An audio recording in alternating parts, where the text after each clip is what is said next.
Hello, नमस्कार, जय जोहार। मैं हूँ विनीता और आज हम सी सैट की तैयारी कर रहे हैं समास से। हिंदी भाषा का समास हम आज का टॉपिक ले रहे हैं। बहुत ज़्यादा प्रश्न नहीं है, बट मैं इस प्रश्न जितने भी प्रश्न हैं वो सारे विगत वर्षों में पूछे गए हैं और व्याख्या भी साथ में करती चलूंगी। तो अ, व्याख्या भी हम साथ में देखेंगे और व्याख्या जो मैं ले रही हूँ ये विनय कुमार पाठक से ले रही हूँ। प्रश्न कहीं और से हैं, बट जो व्याख्या मैं कर रही हूँ ये विनय कुमार पाठक की किताब से ही कर रही हूँ। ठीक है, चलिए। तो आज का हमारा पहला प्रश्न है समास से। यथाशक्ति। यथाशक्ति में कौन सा समास है? पहले कलर चेंज करती हूँ, एक मिनट। काला काला अच्छा नहीं लगता है। ठीक। तो यथाशक्ति में कौन सा समास है? तो सबसे पहले इसका उत्तर याद रखिए आप। ये है अव्ययी भाव समास। अव्ययी भाव समास। ठीक है, याद रखिएगा। और इसका समास विग्रह क्या होगा यथाशक्ति का? शक्ति के अनुसार। शक्ति के अनुसार। ठीक। शक्ति के अनुसार इसका समास विग्रह हो जाएगा। अव्ययी भाव समास यहाँ पे क्यों लग रहा है यथाशक्ति में? क्योंकि अव्ययी भाव जो समास है ये इसमें जो पूर्व पद होता है, इससे पूर्व पद से सामासिक पद या शब्द का भाव स्पष्ट होता है। ठीक है। अव्ययी भाव समास में है ना, दो पद हैं यहाँ पे यथाशक्ति में। जैसे कि एक होता है पूर्व पद, एक होता है पूर्व पद और दूसरा पद होता है उत्तर पद। ठीक है। एक पद होता है पूर्व पद, दूसरा पद होता है उत्तर पद। जो पूर्व पद होता है ये प्रधान होता है। ठीक है, प्रधान होता है। और ये जो दूसरा पद होता है यानी कि उत्तर पद, ये अप्रधान होता है। अप्रधान क्यों होता है? क्योंकि ये अव्यय है ना, क्योंकि ये अव्यय है। अव्यय का मतलब आप समझते होंगे। अव्यय का सीधा सा अर्थ होता है ना। अव्यय का सीधा सा अर्थ होता है बिना व्यय का। बिना व्यय का, जिसका कोई व्यय ही ना हो, है ना। तो जैसे कि आप यहाँ पे शक्ति का जो शब्द देख रहे हैं, शक्ति शब्द है ना, ये यथा के बिना अधूरा है ना। जो शक्ति है या यथा के बिना अधूरा है। तो ये जो है ना, ये शब्द है शक्ति, है ना, ये जब तक यथा नहीं लगेगा इसका भाव नहीं पता चलेगा। जैसे कि अपने एग्जाम्पल से हम समझ सकते हैं।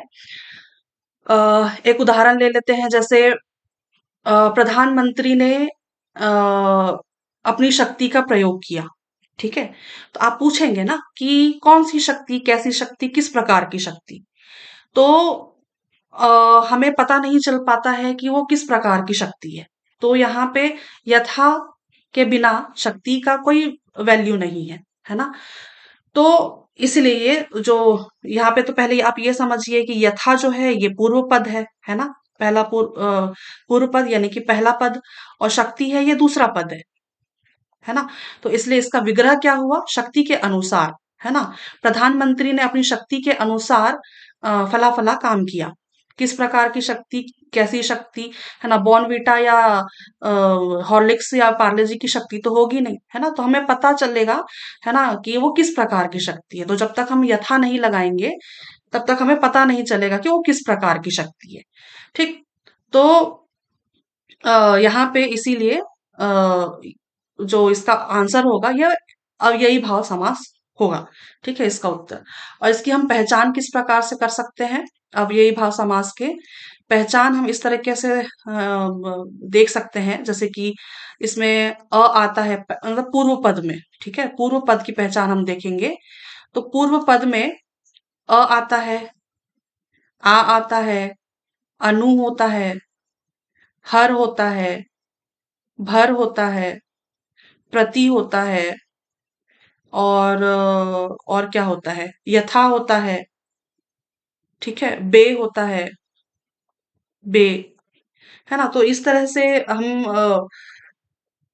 पूर्व पद की, अव्ययी भाव समास में पूर्व पूर्व पद की पहचान कर सकते हैं, है ना। उदाहरण में हम क्या ले सकते हैं? बेरहम, बेरहम हो गया, या प्रतिदिन हो गया, प्रतिदिन, प्रतिक्षण, भरसक, भरसक, भरपेट, अम, है ना, अनुकृति, हर समय, हर पल, हर घड़ी, है ना, इस तरह से इसके उदाहरण हो सकते हैं। ठीक है, होते हैं। तो इसका उत्तर हो जाएगा अव्ययी भाव समास। ठीक, चलिए अगला प्रश्न करते हैं। उम्मीद है मैं आपको समझा पा रही हूँ। ठीक है, अगला प्रश्न है त्रिभुज। त्रिभुज में कौन सा समास है? सबसे पहले आप उत्तर याद रखिए। त्रिभुज में द्विगु समास होता है। अब इसका विग्रह देखते हैं। विग्रह क्या होगा त्रिभुज में? तीन भुजाओं का समूह, है ना, तीन भुजाओं का समूह,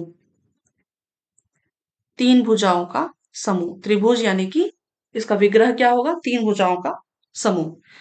द्विगु समास क्यों है यहाँ पे? द्विगु समास में दो पद, है ना, एक तो होता है क्या, पूर्व पद,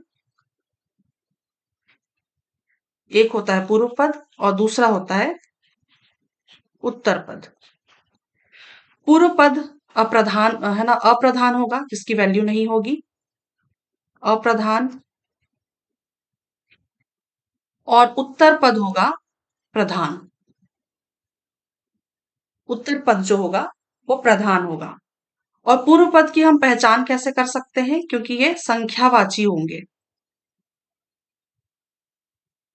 संख्यावाची से हम पहचान सकते हैं, है ना, कि पूर्व पद जो है वो संख्यावाची होगा। ठीक है, और ये साथ ही साथ विशेषण भी होगा। ठीक है, साथ ही साथ ये विशेषण होगा, लेकिन उत्तर पद जो होगा ये विशेष्य होगा। ठीक है, साथ ही साथ प्रधान के साथ साथ ये उत्तर पद जो होगा ये विशेष्य होगा। और इन दोनों को हम मिला दें, है ना, संख्यावाची और ये प्रधान शब्द यानी कि विशेष्य, है ना, इन दोनों का हम मिला करके, है ना, इनका हम जोड़ करेंगे, है ना, तो जो संपूर्ण पद जो बनेगा मिल करके, है ना, ये समूह को दर्शाएगा, समूह को, या इसका समाहार होगा, है ना, समाहार का बोध होगा, है ना, या समूह का बोध होगा, तो वो तभी ही वो द्विगु समास होगा।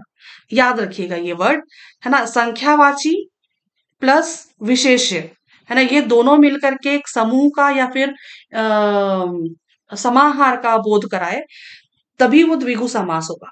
अन्यथा आप एक उदाहरण और देखते हैं संख्यावाची के साथ ही साथ, है ना, संख्यावाची जहां भी दिखेगा आपको, जैसे कि, है ना, एक संख्यावाची हो गया, संख्यावाची विशेषण के साथ यदि समूह या समाहार का बोध ना हो, है ना, संख्यावाची के साथ, है ना, समूह या समाहार का बोध ना हो, है ना, बोध ना हो, है ना, ये यहाँ पे ऐसा कट कर दे रही हूँ, ना हो, तो बहुब्रीहि समास के अंतर्गत आएगा, है ना। समूह संख्यावाची के साथ साथ अगर समूह बन रहा है ना, लेकिन उसका बोध नहीं करा करके वो तीसरे किसी अ, शब्द का बोध कराए, है ना, तो वो बहुब्रीहि समास के अंतर्गत आता है। तो द्विगु में और बहुब्रीहि में छोटा सा एक अंतर है ना, तो आप याद रखिएगा कि यदि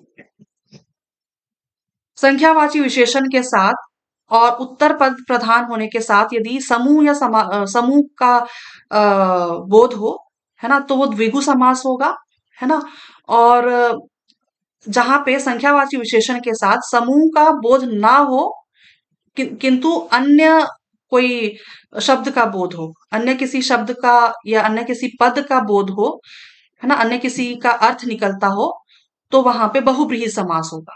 ठीक है, तो ये छोटा सा अंतर है द्विगु और बहुब्रीहि में, तो आप याद रखिएगा। ठीक है, तो यहाँ पे त्रिभुज जो है ना, तीन भुजाओं का समूह, ना ये द्विगु समास के अंतर्गत आता है। ठीक, चलिए अगला प्रश्न करते हैं। अगला है देशभक्त में कौन सा समास है? तो सबसे पहले आप उसका उत्तर याद रखिए। उत्तर हो जाएगा देशभक्त में, ये हो जाएगा षष्ठी तत्पुरुष, है ना, तत्पुरुष समास का उत्तर है ये। इसका विग्रह क्या होगा? विग्रह कैसा होगा? देश का भक्त। देश का भक्त। और यहाँ पे षष्ठी तत्पुरुष क्यों लिखा हुआ है? इसका मतलब ये होता है, पहले तो आप ये याद रखिए कि तत्पुरुष, तत्पुरुष समास में, मैं आपको दूसरा स्लाइड लेकर के, मतलब एक ब्लैंक स्लाइड लेती हूँ। तत्पुरुष समास, तत्पुरुष समास, इसमें भी ना 6 भेद हैं तत्पुरुष समास के। आपने कारक रचना पढ़ी होगी, कारक आप जानते होंगे, है ना? एक तो होता है कर्म, है ना? मैं पूरा पूरा नहीं लिखती हूँ, कर्म तत्पुरुष ऐसा नहीं लिखती हूँ, सिर्फ कर्म लिख रही हूँ यहाँ पे। ठीक है, कर्म, करण, संप्रदान, अपादान। ठीक है, अपादान, फिर हो जाता है संबंध, फिर होता है अधिकरण। ठीक, अधिकरण। कर्म को ही द्वितीया कहते हैं, द्वितीया। करण को तृतीया। आप है ना, समझिएगा, ये चीज मैं आपको एक्सप्लेन कर रही हूँ छोटा सा। ये संप्रदान जो है चतुर्थी होता है, अपादान होता है ये पंचमी होता है, संबंध होता है षष्ठी, और अधिकरण होता है सप्तमी। ठीक है, आप कारक रचना पढ़े होंगे। ठीक है, कर्म में जो कारक चिन्ह होता है, विभक्ति जिसकी होती है वो कर का की होती है, कर्ता ने कर्म को, है ना? ठीक है, सही बोल रही हूँ ना मैं? अ, कर्ता ने कर्म को, हाँ ये यहाँ पे को होता है ना? करण होता है से, के द्वारा। ठीक है, से के द्वारा। संप्रदान में होता है के लिए। अपादान में से, है ना? से जो होता है ये अलगाव के भाव में होता है। ठीक है, और संबंध में होता है का, के, की, और अधिकरण में होता है में, पर। तो ये तो आपको याद होगा, है ना? कर्ता ने कर्म को करण से के द्वारा, है ना, संप्रदान के लिए, अपादान से, है ना, संबंध का, के, की, अधिकरण में, पर।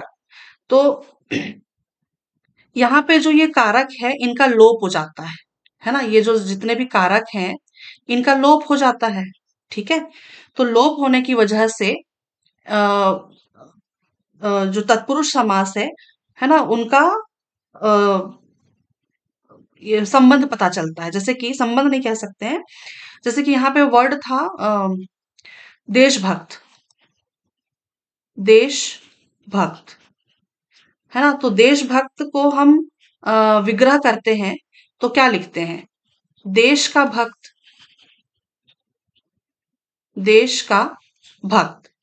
तो यहाँ पे जो पूर्व पद है ना, ये देश है, और उत्तर पद जो है ये भक्त है, और ये जो का है ना, ये संबंध को बता रहा है, यानी यानी कि ये वाला षष्ठी का, इसका लोप हो गया है ना? का जो लोप हुआ है वो संबंध में हुआ है। ठीक है, देश का भक्त यानी कि का लोप हो गया, तो इसीलिए ये संबंध तत्पुरुष समास कहला रहा है। दो पदों के बीच में संबंध कारक छिपा हुआ है, ये कह सकते हैं आप अन्य शब्दों में। ठीक, तो इसका उत्तर क्या हो जाएगा? षष्ठी तत्पुरुष यानी कि संबंध तत्पुरुष समास, संबंध तत्पुरुष समास। ठीक है, ये उसका सही उत्तर है। उम्मीद करती हूँ आप समझ पाए होंगे। अगला देखते हैं। अगला है चतुर्भुज। सबसे पहले तो मैं आपको यहाँ पे इसका उत्तर बता देती हूँ। उत्तर है इसका बहुब्रीहि समास। आप इसको रट लीजिए, है ना? चतुर्भुज में बहुव्रीहि समास ही होता है ना? हर जगह इसका उत्तर बहुव्रीहि समास ही लिया है और इसका उत्तर बहुव्रीहि समास ही होगा। बट मैं आपको एक्सप्लेन करने से पहले या फिर मेरा जो अपना खुद का डाउट है, वो आप पे फेंकने से पहले उत्तर बता देती हूँ कि जहां कहीं भी आप ढूंढेंगे चतुर्भुज का उत्तर आपको बहुव्रीहि ही मिलेगा। ठीक है, मैं अभी आपको अपना डाउट भी फेंकती हूँ। ठीक है, मैंने बकायदा विनय कुमार पाठक की किताब में 2 जगह देखा है ये चीज। मैं आपको बताती हूँ क्या है। चतुर्भुज, पहले तो आप इसका समास विग्रह देखिए। चतुर्भुज का समास विग्रह, अ, चार है भुजाएं जिनकी, चार है भुजाएं जिनकी, ये इसका समास विग्रह। अर्थात चार है भुजाएं जिनकी अर्थात भगवान विष्णु।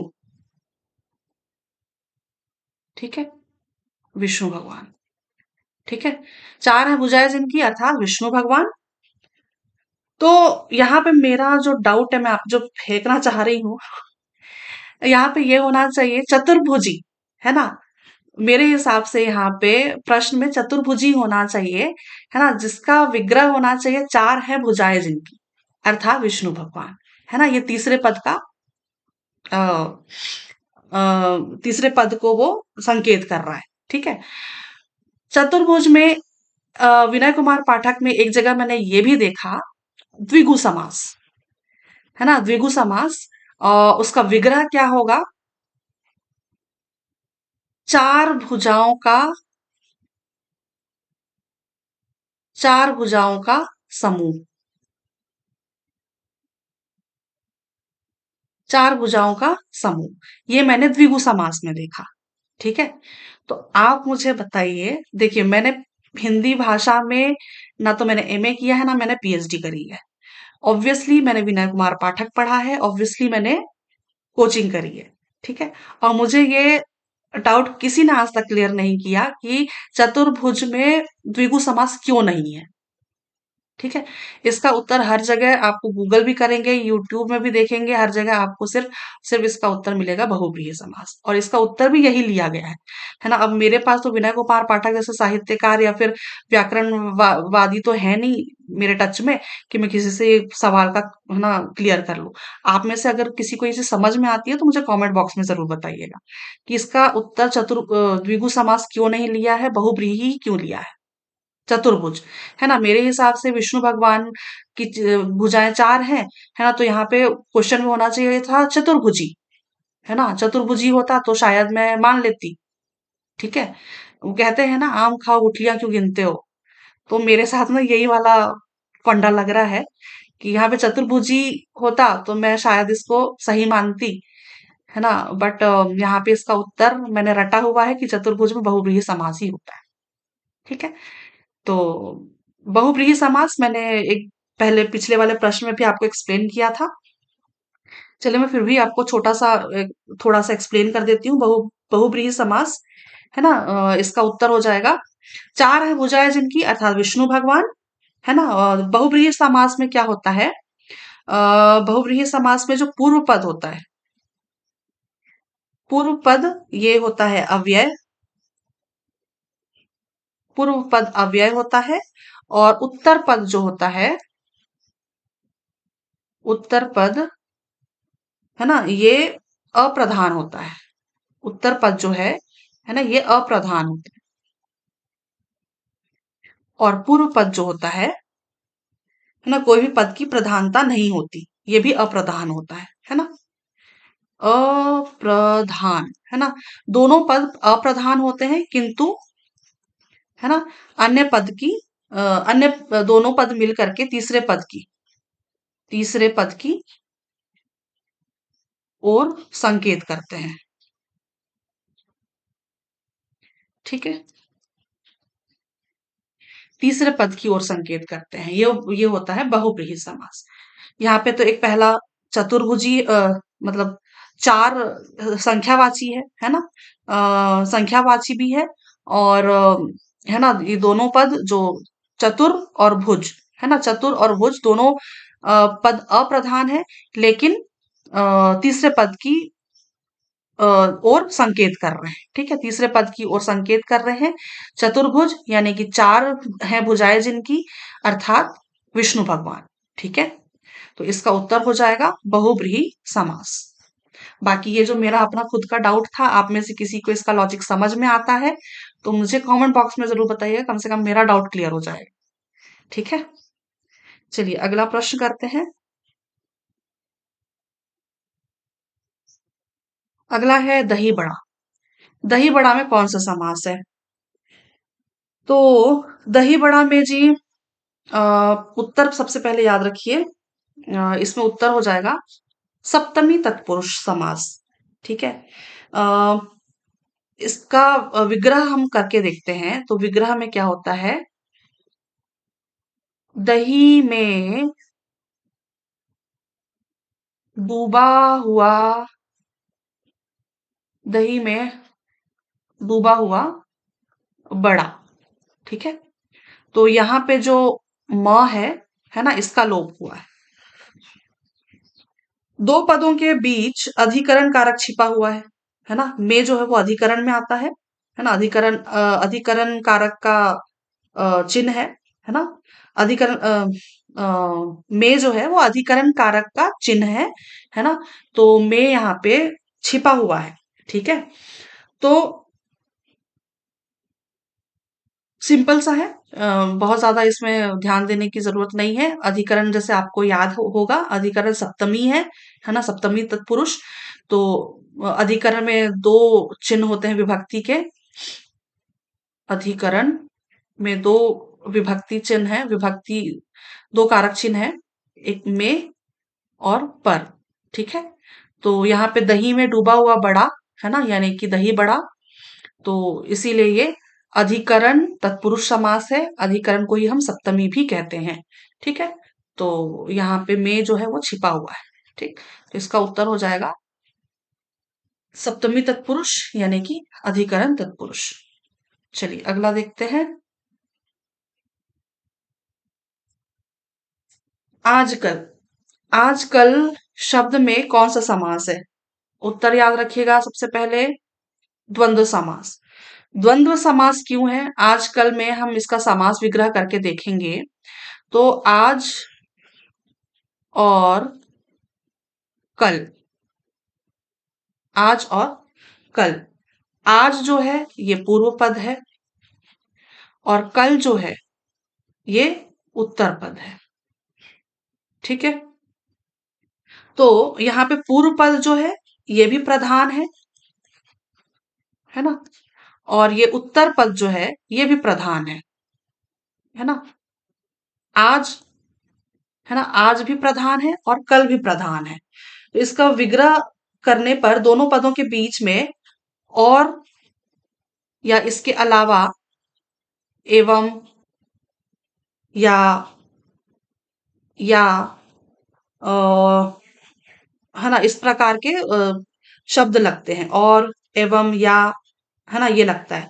और पहचान करने के लिए बीच में ना ये योजक, जो योजक चिन्ह जिसको बोलते हैं, ये इस प्रकार का योजक चिन्ह, ये इस प्रकार का है ना, ये लगता है योजक चिन्ह। है ना, तो ये आजकल में ना इस प्रकार आजकल लिखा जाता है, आज कल। है ना, ये इसका इसकी पहचान है, ये योजक चिन्ह है बीच में।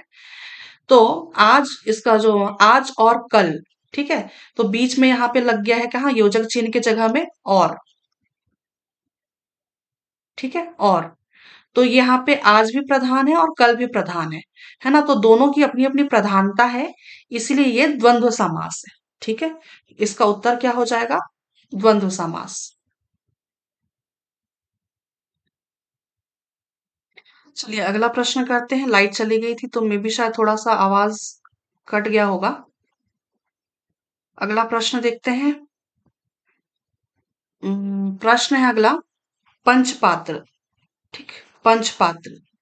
पंचपात्र में द्विगु समास है। ठीक है, पहले आप उत्तर याद रखिए। पंचपात्र में द्विगु समास है।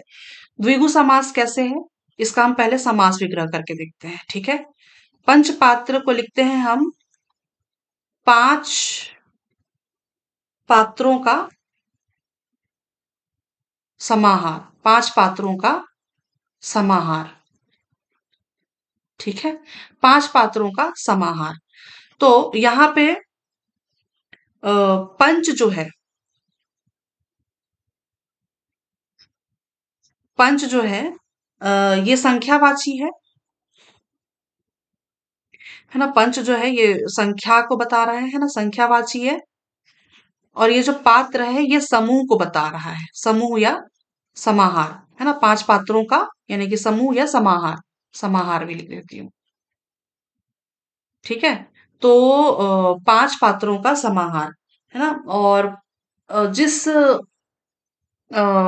समास में संख्यावाची पद के साथ समूह का समूह या समाहार पद का वो हो, पद को दर्शाए, तो वो वहां पे द्विगु समास होता है। ठीक है, तो इसलिए इसका उत्तर हो जाएगा द्विगु समास। ठीक, चलिए अगला प्रश्न देखते हैं। अगला है शोकाकुल। शोकाकुल शब्द में कौन सा समास है? शोकाकुल में समास विग्रह करके पहले तो देखते हैं। ठीक है, शोक से आकुल, शोक से आकुल, ये उसका समास विग्रह हो जाएगा। ठीक है, यहाँ पे से का लोप हो रहा है। ठीक है, से का लोप हो रहा है। तो से में कौन सा कारक, से कौन सा कारक उसका वो है, चिन्ह है, तो ये है करण का। कर्ता ने कर्म को करण से, तो ये हो जाएगा करण तत्पुरुष समास, करण तत्पुरुष समास। और करण को ही तृतीया कहते हैं, है ना। तो यहाँ पे जो से है इसका लोप हो रहा है। ठीक है, तो ये हो जाएगा करण तत्पुरुष समास। इसमें मैंने एक्सप्लेन किया हुआ है पिछले प्रश्न में। ठीक है, इसका उत्तर हो जाएगा तत्पुरुष। अगला प्रश्न करते हैं। अगला है नीलगाय। नीलगाय में कौन सा समास है? पहले तो उत्तर याद रखिए, कर्मधारय है। ठीक है, कर्मधारय। इसका विग्रह करके देखते हैं। विग्रह होगा नीली है जो गाय। इसका विग्रह होगा नीली है जो गाय। अब कर्मधारय को समझते हैं। कर्मधारय, कर्मधारय, है ना, एक तो ये पूर्व पद और एक होता है उत्तर पद। पूर्व पद होता है ये अप्रधान। ठीक है, अप्रधान। और उत्तर पद जो होता है ये प्रधान होता है, और साथ ही साथ विशेष्य भी होता है। ठीक है, और अप्रधान, ये पूर्व पद अप्रधान होने के साथ साथ विशेषण भी होता है, विशेषण। ठीक है, पूर्व पद अप्रधान होने के साथ साथ विशेषण भी होता है, और उत्तर पद प्रधान होने के साथ साथ विशेष्य भी होता है ना। तो कर्मधारय में दो प्रकार के कर्मधारय होते हैं। एक तो होता है विशेषण, मैं अगले दूसरी उसमें ले लेती हूँ, दूसरा ब्लैंक पेज, है ना। यहाँ पे लिख करके आपको बताती हूँ। कर्मधारय, है ना, ये दो प्रकार के कर्मधारय होते हैं। एक तो होता है विशेषण विशेष्य कर्मधारय, है ना। और एक होता है उपमेय उपमान, उपमेय उपमान कर्मधारय। ठीक है, तो उपमेय जो है ना, ये उपमेय होता है जिसकी तुलना की जाए, जिसकी तुलना की जाए। और उपमान क्या होता है? उपमान होता है जिससे तुलना की जाए, जिससे तुलना की जाए। उपमान जो होता है जिससे तुलना की जाए। ठीक। तो इसका जो हम विग्रह देख रहे हैं, पिछला जो हमने देखा, क्या, नील गाय, है ना। तो नील गाय, उसका विग्रह हुआ था नीली है जो गाय, है ना। तो इसकी हम पहचान किस प्रकार कर पाएंगे कर्मधारय में, है ना। कर्म, पहले तो आप ये देखिए, है ना, ये दो प्रकार के हैं, दो प्रकार के कर्मधारय हैं, विशेषण और विशेष्य। और एक होता है उपमेय उपमान कर्मधारय। ठीक। तो विशेषण में इसका हम पहचान किस प्रकार कर पाएंगे? ठीक है, पहचान हम किस प्रकार कर पाएंगे? पहचान है जो, है ना, ये है जो, जिस प्रकार जहां पे विग्रह करके आप देखेंगे, तो है जो जैसे शब्द आपको बीच में मिले करने को विग्रह करते वक्त, तो वहां पे विशेषण विशेष्य प्रकार के होंगे। ठीक है, कर्मधारय। और इसका उदाहरण किस प्रकार का होगा? जैसे कि वो नील गाय, है ना, एक तो ये एक उदाहरण हो गया। और एक हो जाएगा आपका नील कमल, है ना, उदाहरण में बता रही हूँ नील कमल। तो नील कमल का विग्रह क्या होता है? नीली, नीला है जो कमल, नीला है जो कमल। इसके अलावा मुख्यमंत्री, है ना, मुख्य है जो मंत्री, सचरित्र, है ना, सत है जिसका चरित्र। ये होंगे विशेषण विशेष्य कर्मधारय के उदाहरण। ठीक है। इसका हम पहचान है जो से करते हैं, है जो, है जो से। ठीक है। और उपमेय उपमान में हम पहचान किस प्रकार से कर पाएंगे? उपमेय उपमान में हम पहचान किस प्रकार से कर पाएंगे? इसमें होगा के समान। ठीक है ना। अगर हम समास का विग्रह करके देखेंगे तो के समान जैसे शब्द आएंगे। उदाहरण के लिए चरण कमल, चरण कमल, है ना। इसका हम समास विग्रह करके देखेंगे तो क्या होगा? कमल के समान चरण, कमल के समान चरण। ठीक है। तो यहाँ पे जो चरण हो गया, ये क्या हो गया? उपमेय हो गया, है ना। उपमेय का मतलब क्या होता है? जिसकी तुलना की जाए। और कमल क्या हो गया? यहाँ पे उपमान हो गया।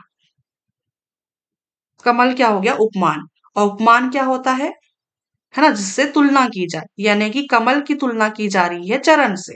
ठीक है। कमल की है ना, कमल की तुलना चरण से की जा रही है। ठीक है। तो ये इस प्रकार से उपमेय उपमान कर्मधार है। और विशेषण विशेष्य कर्मधार है। तो विशेष ना याद रखिएगा, विशेषण विशेष्य कर्मधारय समास जो होता है उसकी पहचान होती है जो से। और उपमेय उपमान कर्मधारय की पहचान होती है के समान जैसे शब्दों से। ठीक है। तो पिछला प्रश्न था हमारा नील गाय, है ना। तो नील गाय यानी कि नीली है जो गाय, है ना। तो ये कर्मधारय समास है। और कर्मधारय में भी कौन सा समास? तो विशेषण विशेष्य कर्मधारय। ठीक। विशेषण विशेष कर्मधारय समास। ठीक। उम्मीद करती हूँ आपको ये समझ आया होगा। ठीक है। अगला देखते हैं हम, रोग पीड़ित। रोग पीड़ित में कौन सा समास है? तो रोग पीड़ित में याद रखिएगा, अ, इसका समास विग्रह करके पहले तो देखते हैं। रोग पीड़ित का समास विग्रह क्या होगा? रोग से पीड़ित, रोग से पीड़ित। ठीक। रोग से पीड़ित। तो से कौन सा, यहाँ पे पहला पद भी है और दूसरा पद भी है ना। लेकिन यहाँ पे से का लोप हो रहा है ना। तो से जो है ये करण तत्पुरुष,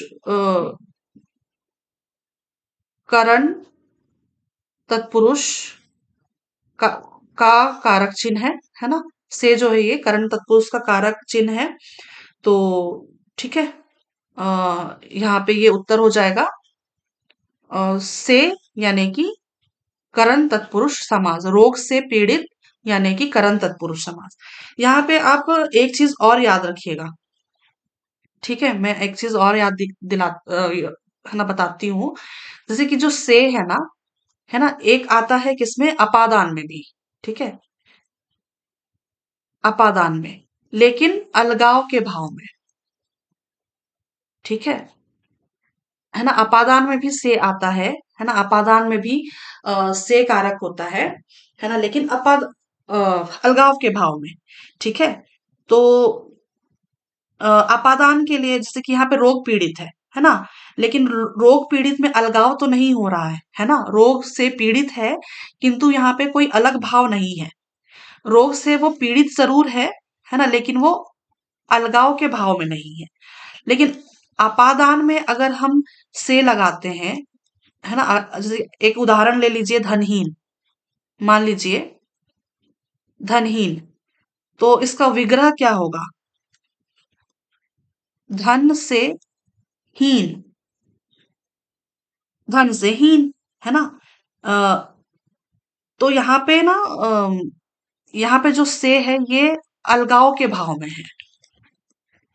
है ना, ये जो से है ये अलगाव के भाव में है, ठीक है। तो यहाँ पे धन से हीन यानी कि वो टोटली अलग हो जा रहा है, अलग है ना, भाव को प्रकट कर रहा है ना।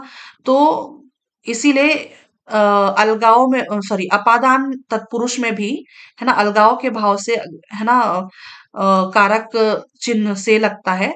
तो आप ये देखिएगा कि वो भाव किस प्रकार का है। जैसे कि रोग पीड़ित जो शब्द है ना, इसमें वो अलग कुछ भी नहीं हो रहा है ना, वो रोग है लेकिन वो ठीक हो जाएगा। लेकिन वो धनहीन है, धन से हीन है ना, वो अलगाव के भाव में है, ठीक है। जैसे कि कार्य मुक्त, कार्य मुक्त एक एग्जाम्पल और ले लीजिए, कार्य मुक्त, इसका विग्रह क्या होगा, कार्य से मुक्त, है ना, कार्य से मुक्त, है ना, इसमें वो कार्य से मुक्त। तो यहाँ पे भी जो से लगा है ना, ये अपादान वाला लगा है, ठीक है, अपादान का लगा है, तो वो कार्य से मुक्त यानी कि वो अलग हो जा रहा है, टोटली अलग हो रहा है, ठीक है। तो ये चीजें याद रखिएगा, मैं कोशिश कर रही हूँ आप सभी को समझाने की, है ना। चलिए अगला हम देखते हैं, इसका उत्तर क्या हो जाएगा, रोग से पीड़ित, है ना, ये तत्पुरुष समास का उदाहरण है। तो कौन से तत्पुरुष का, यानी कि करण तत्पुरुष का। इतना डिटेल में क्या पता पूछ ले भाई, है ना। तो थोड़ा बहुत अगर आपको नॉलेज में है, तो है ना, किसी भी प्रकार का, चाहे वो सरल हो चाहे वो कठिन हो, किसी भी प्रकार का प्रश्न आप कर पाएंगे, ठीक है। चलिए अगला प्रश्न है पंचानन। पंचानन में कौन सा समास है। पंचानन देखिए बहुब्रीहि समास का उदाहरण है, ठीक है। इसका उत्तर बहुब्रीहि समास का उदाहरण है, ये सिंपल सा है। पंचानन का समास विग्रह क्या होगा, पांच आनन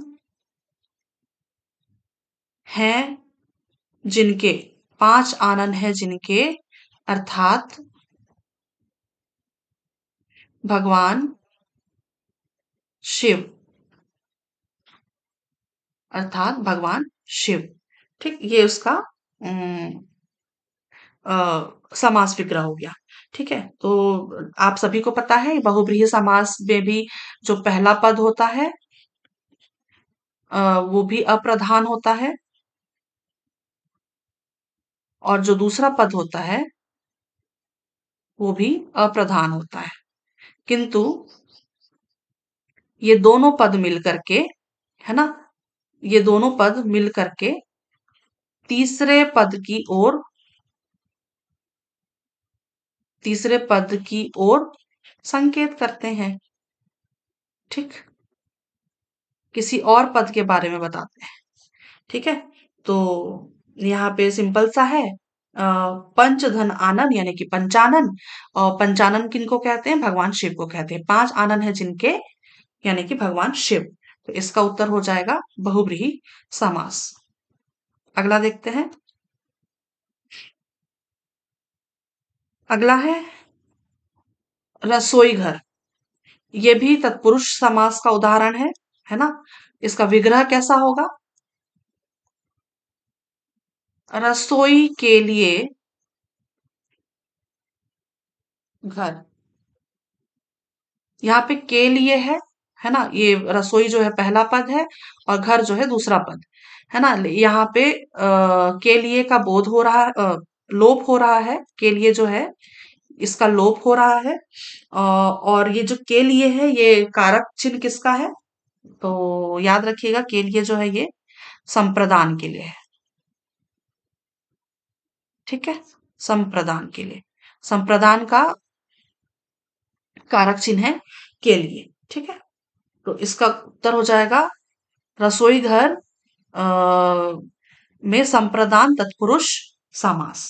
ठीक, चलिए, तो उम्मीद करती हूँ कि जितना मैंने आप सभी को एक्सप्लेन किया वो थोड़ा बहुत आपको समझ आया होगा। अगर मुझसे इसमें कहीं पे कुछ गलती हुई हो तो मुझे बताइएगा, और वो चतुर्भुज वाला जो सवाल है ना मेरा, वो प्लीज मुझे आप में से अगर किसी को मालूम होगा तो मुझे वो मेरा डाउट क्लियर कीजिएगा। ठीक है, तो आज के लिए बस इतना ही, प्रश्न हमारे यहीं पे समाप्त होते हैं। उम्मीद करती हूँ कि आपको ये वीडियो थोड़ी बहुत इंफॉर्मेटिव लगी होगी। ठीक है, और होप आपको काम आए, और होप कि भगवान करे आपको समझ में भी आया होगा जो मैंने समझाया है। तो चलिए, बस इतना ही आज की इस वीडियो में। तब तक मैं मिलती हूँ आपसे फिर किसी और वीडियो में किसी और टॉपिक के साथ। तब तक के लिए आप सभी को धन्यवाद, शुक्रिया और आभार।